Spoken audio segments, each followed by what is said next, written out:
Phase की voting हो चुकी है। मैं यहां मीडिया के साथियों की मौजूदगी में कह रहा हूं कि भाजपा गुजरात से हारने जा रही है। अगर हारने न जा रही होती तो आज नरेंद्र मोदी जी को 50 किलोमीटर का अहमदाबाद में रोड शो ना करना पड़ता।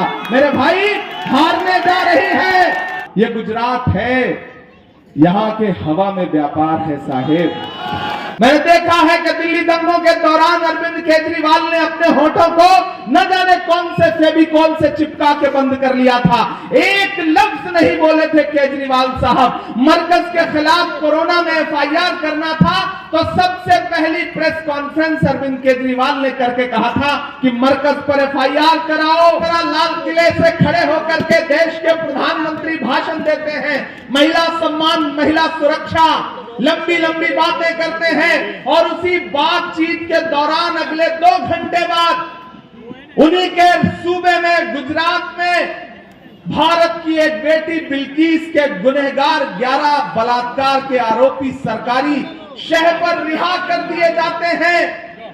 प्रधानमंत्री का नारा कितना झूठा है कि यह मुल्क डॉक्टर बाबा साहब भीमराव अंबेडकर के संविधान से चलेगा, यह मुल्क पंडित जवाहरलाल नेहरू के विचारों से चलेगा, यह मुल्क सरदार वल्लभ भाई पटेल के उसूलों से चलेगा, यह मुल्क मौलाना आजाद के ख्वाबों से चलेगा। हम यहां आए नहीं है सिर्फ गाने के लिए, रोशनी लाए हैं हम सारे जमाने के लिए। अहमदाबाद वालों, एक मुश्किल दौर में मुल्क गुजर रहा है, एक मुश्किल दौर से गुजर रहा है।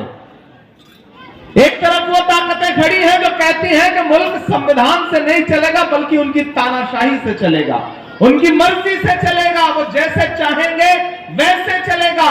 और दूसरी तरफ वो ताकतें खड़ी हैं जो कहती हैं कि ये मुल्क डॉक्टर बाबा साहब भीमराव अंबेडकर के संविधान से चलेगा, ये मुल्क पंडित जवाहरलाल नेहरू के विचारों से चलेगा, ये मुल्क सरदार वल्लभ भाई पटेल के उसूलों से चलेगा, ये मुल्क मौलाना आजाद के ख्वाबों से चलेगा। लड़ाई 2 विचारधाराओं के बीच में है। इन 2 विचारधाराओं के बीच की जो लड़ाई है, इस लड़ाई में आपको तय करना है कि आप कहां खड़े हैं। मैं पिछली बार आया था आपकी इस विधानसभा में, कई मीटिंग्स की थी, मैंने आपके सामने अपना दामन फैलाया था। मैं उसका शुक्रिया अदा करता हूं कि आपने मेरी बात मानी थी और गयास भाई को एमएलए बनाया था। मैं आज फिर आपके सामने दामन फैला के ये कहने के लिए आया हूं कि इस बार जो गुजरात की लड़ाई है वो बहुत अलग है। इस बार बहुत अलग है। 27 सालों का जो कुशासन है, जो बदहाली है, उसके खिलाफ पूरे गुजरात में गुस्सा है। जनता जमीन पर मौजूदा भाजपा की सरकार से नाराज है। मैं सोमनाथ से लेकर के, जूनागढ़ से लेकर के, अमरेली से लेकर के, राजकोट से लेकर के, सूरत होते हुए, भरूच होते हुए, गोधरा होते हुए, इस तरफ सिद्धपुर से लेकर के, वडगांव से लेकर के, नंदासन होते हुए यहां आकर के आपसे यह कह रहा हूं कि टीवी चैनलों पर आपको भारतीय जनता पार्टी जीतती हुई दिखाई देगी, लेकिन जमीन पर कांग्रेस पार्टी गुजरात में सरकार बनाने जा रही है। मैं पूरी जिम्मेदारी से आपसे यह कहने आया हूं, यहां बड़ी तादाद में जिधर नजर जा रही है लोग खड़े हैं। तमाम ऐसे लोग भी हैं जो अपने घरों में हैं, उन तक मेरी आवाज पहुंच रही है, मेरी माएं, मेरी बहनें मुझे सुन रही हैं, मैं उनसे भी मुखातिब हूं। यह चुनाव बहुत अहम चुनाव है मेरे भाई। ये तो मुल्क में नफरतों का माहौल बना हुआ है। मैं गुजरात में खड़ा हूं, पिछले 2 हफ्ते से पूरे गुजरात का दौरा कर रहा हूं। ये 27 साल में विकास, गुजरात मॉडल, गुजरात मॉडल, गुजरात का विकास, इसका नारा लगाने वाली जो सरकार है उसका हर दावा झूठा है, खोखला है। पूरे गुजरात में सड़कों की हालत ऐसी है कि आप सफर करो तो पता ही नहीं चलता कि आप सफर कर रहे हो या आखिरी सफर कर रहे हो। सड़क में गड्ढे हैं या गड्ढों में सड़क है, आप अंदाजा नहीं लगा सकते। यह है गुजरात के विकास का सच। देश के प्रधानमंत्री अपने भाषणों में खड़े होकर कहते हैं कि डबल इंजन की सरकार है।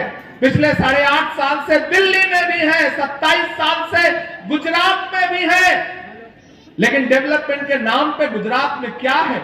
यहां नौजवान साथी एग्जाम देने के लिए पेपर भरता है तो एग्जाम देने से पहले पर्चा लीक हो जाता है।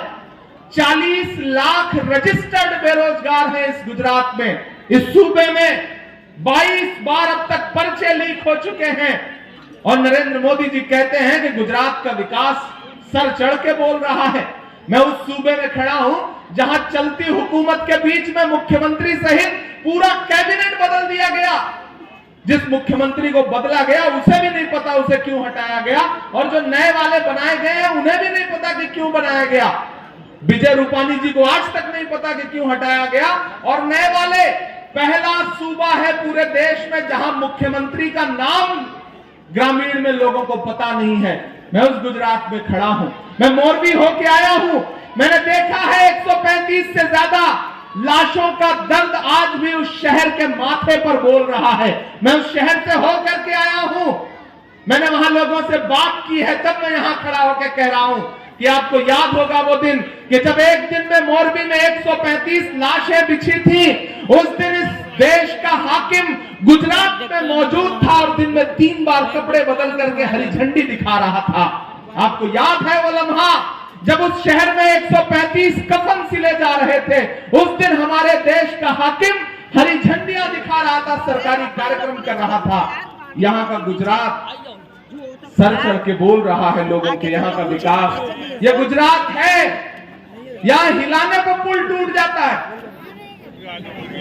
हिलाने पर पुल टूट जाता है। उधर लाशें बिछी थी, उधर टीवी चैनलों पर नैरेटिव बनाया जा रहा था कि लड़के पुल हिला रहे थे इसलिए टूट गया।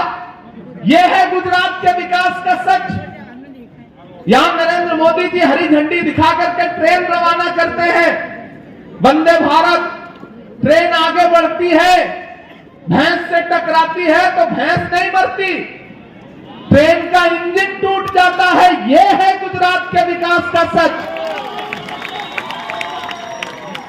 यहां सरकार सड़क बनवाती है, मंत्री उद्घाटन करते हैं, सड़क पर नारियल फोड़ते हैं तो नारियल नहीं फूटता, सड़क टूट जाती है। यह है गुजरात के विकास का सच। मेरे भाई, भारतीय जनता पार्टी का हर दावा, हर नारा, विकास की हर बात झूठी है। उसी तरह से जिस तरह लाल किले से खड़े होकर के देश के प्रधानमंत्री भाषण देते हैं, महिला सम्मान, महिला सुरक्षा, लंबी लंबी बातें करते हैं, और उसी बातचीत के दौरान अगले 2 घंटे बाद उन्हीं के सूबे में गुजरात में भारत की एक बेटी बिल्किस के गुनहगार 11 बलात्कार के आरोपी सरकारी शह पर रिहा कर दिए जाते हैं। प्रधानमंत्री का नारा कितना झूठा है। मैं हिंदी साहित्य का विद्यार्थी रहा हूं, मैं तो बचपन से पढ़ता रहा हूं संस्कृत का एक सूत्र वाक्य कि यत्र नार्यस्त पूज्यन्ते रमन्ते तत्र देवता। जहां नारियों की पूजा होती है वहां देवता निवास करते हैं। लेकिन ये कैसा भारत बना दिया गया है जहां नारियों की नहीं बल्कि नारियों के बलात्कारियों की पूजा हो रही है, और देश के प्रधानमंत्री चुप हैं, एक शब्द नहीं है उनके पास बोलने के लिए। आने वाली 7 दिसंबर से देश की पार्लियामेंट शुरू हो रही है। मुझे ताकत दीजिए, मुझे हिम्मत दीजिए कि मैं देश के हाकिम के सामने खड़ा होकर के उनकी आंख से आंख मिला करके उनसे पूछूं कि प्रधानमंत्री जी, आपके बेटी बचाओ बेटी पढ़ाओ नारे का सच क्या यही है कि भारत की एक बेटी बिल्किस अपने गुनहगारों के खिलाफ सुप्रीम कोर्ट की चौखट पे खड़ी है और आप एक शब्द बोलने के लिए तैयार नहीं है? दरियापुर वालों, अहमदाबाद वालों, भारतीय जनता पार्टी इस बार परेशानी में है, इस बार परेशानी में है। पिछली बार भी हारते हारते रह गई थी भाजपा, सरकार बनते बनते रह गई थी कांग्रेस पार्टी की। मोदी जी को पानी में जहाज उतारना पड़ा था, देखा था कि नहीं आप लोगों ने? करतब दिखाने पड़े थे, तब जाकर के किसी तरह उनकी सरकार बन पाई थी। तो उन्हें पता था कि जमीन पर कांग्रेस बहुत मजबूत है, यहां लड़ाई सीधे भाजपा बनाम कांग्रेस है। यह भाजपा जानती है, उनका इंटेलिजेंस जानता है, उन्हें पता था कि इस बार अकेले नहीं जीता जा सकता। तो फिर उन्होंने अपने कुछ दोस्त बुलाए हैं। एक दिल्ली से, मैं नाम नहीं लूंगा, नहीं आप जान जाएंगे कि मैं केजरीवाल जी की बात कर रहा हूं। वो झाड़ू लेके आए हैं, आपसे कहते हैं झाड़ू पकड़िए सफाई करिए, जबकि सच्चाई यह है कि असली कचरा वहीं भरा हुआ है। मैं दिल्ली रहता हूं, मैंने देखा है अरविंद केजरीवाल का सच। मैंने देखा है कि दिल्ली दंगों के दौरान अरविंद केजरीवाल ने अपने होठों को न जाने कौन से फेविकॉल से चिपका के बंद कर लिया था। एक लफ्ज नहीं बोले थे केजरीवाल साहब। मरकज के खिलाफ कोरोना में एफआईआर करना था तो सबसे पहली प्रेस कॉन्फ्रेंस अरविंद केजरीवाल ने करके कहा था कि मरकज पर एफआईआर कराओ।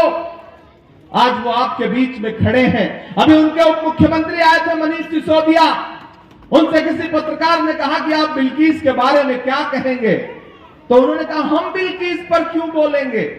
किसने कहा? आम आदमी पार्टी के डिप्टी सीएम ने यह बात कही कि हम बिल्किस पर क्यों बोलेंगे। यहां जो लोग बैठे हैं, यहां तमाम ऐसे लोग हैं मैं जानता हूं जो मुझसे इत्तेफाक रखते हैं, तमाम ऐसे भी दोस्त मुझे सुन रहे होंगे जो मुझसे इत्तेफाक नहीं रखते होंगे। मैं उनसे भी मुखातिब होकर के बस एक बात कह रहा हूं। यहां गयासुद्दीन बैठे हैं, आपके एमएलए हैं, आपके लगाए हुए दरख्त हैं, आपके लगाए हुए पौधे हैं। दरियापुर वालों एक बात हमेशा याद रखना कि जो दरख्त आप खुद लगाते हैं उसे काटा नहीं जाता है, उसे छांटा नहीं जाता है, उसे ताकत दी जाती है, उसे पानी दिया जाता है ताकि वो फले फूले। मैं आपसे आज ये कहने आया हूं कि हो सकता है गयास भाई से किसी बात की नाराजगी हो, कभी आपका फोन न उठा पाए हो, कभी ऐसा हुआ हो कि आपको लगा हो कि इसी लम्हे हमारे बीच खड़े हो जाएं और कहीं बाहर रहे हो, ना खड़े हो पाए हो। लेकिन एक बात याद रखना दरियापुर वालों कि जब मकसद बड़ा हो तो छोटी छोटी चीजें नजरअंदाज करनी पड़ती हैं। जब मकसद बड़ा हो तो छोटी छोटी बातों को दरकिनार करना पड़ता है। इस बार आपका मकसद बड़ा है। इस बार आपका मकसद एक विधायक दो विधायक जिताना नहीं है, बल्कि गुजरात के सत्ता परिवर्तन का मकसद है। और आज पहले चरण की वोटिंग हो चुकी है, पहले फेज की वोटिंग हो चुकी है। मैं यहां मीडिया के साथियों की मौजूदगी में कह रहा हूं कि भाजपा गुजरात से हारने जा रही है। अगर हारने न जा रही होती तो आज नरेंद्र मोदी जी को 50 किलोमीटर का अहमदाबाद में रोड शो ना करना पड़ता। मेरे भाई, हारने जा रही है। मीडिया के साथी आपको शायद ना दिखाएं, क्योंकि इनका तो काम है कि किसी भी तरह से कैसे मोदी जी खुश रहें, मोदी जी खुश रहें, मोदी जी खुश रहें। एक सूत्री कार्यक्रम है, उसके लिए जो भी करना पड़े। ये तो हमारे जो खुद से यूट्यूब पे, सोशल प्लेटफॉर्म पे जो अपनी मर्जी से, अपने दम से पत्रकारिता कर रहे नौजवान साथी हैं, मैं उनको सलाम करता हूं। लेकिन वो जो बड़े टीवी चैनल बैठे हैं, जो दिल्ली में बैठ करके एसी कमरों में बैठ कर पत्रकारिता करते हैं, उन्हें गुजरात नहीं समझ में आएगा। ये गुजरात है, यहां के हवा में व्यापार है साहेब।